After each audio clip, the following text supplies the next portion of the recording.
வளைந்து கொடுத்த வாரணம். ஒரு அடர்ந்த காட்டில் சின்னு என்ற குட்டி யானை இருந்தது. சின்னுவுக்கு ஒரு பழக்கம், தான் பிடித்த முயலை விடமாட்டேன் என்று எதற்கும் வளைந்து கொடுக்காமல் ஒற்றை காலில் நிற்கும்.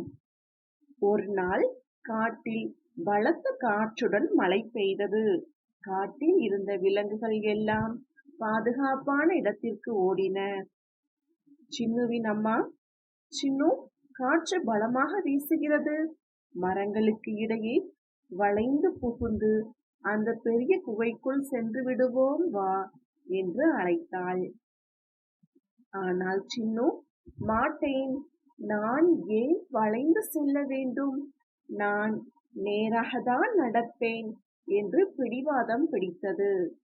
சின்னு நேராகவே நடக்க முயன்ற போது குறுக்கே விழுந்து கிடந்த பெரிய மரக்கிளைகளில் தன் கால்கள் சிக்கிக் கொண்டன.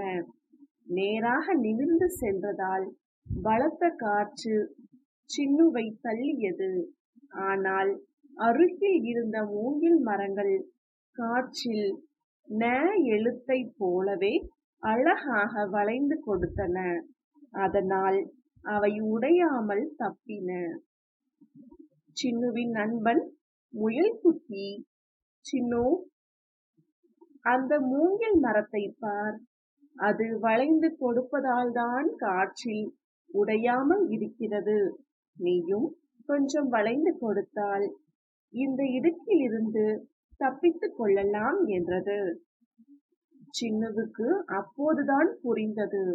உடனே தன் பிடிவாதத்தை விட்டு உடலை வளைத்து மரக்கிளைகளுக்கு அடியில் குனிந்து மெதுவாக தப்பித்து குகைக்குள் சென்றது. அம்மா யானை சொன்னது பார்த்தாயா சின்னு, ந என்னும் எழுத்து எப்படி வளைந்து இருக்கிறதோ அதுபோல நாமும் சில இடங்களில் வளைந்து கொடுத்தால்தான் ஆபத்து இல்லாமல் வாழ முடியும். அன்று முதல் சின்னு பிடிவாதம் பிடிக்காமல் ந போல் வளைந்து வாழ கற்றுக்கொண்டது. இந்த கதையின் நீதி: பிடிவாதம் ஆபத்து தரும், வளைந்து கொடுப்பது நன்மையை தரும்.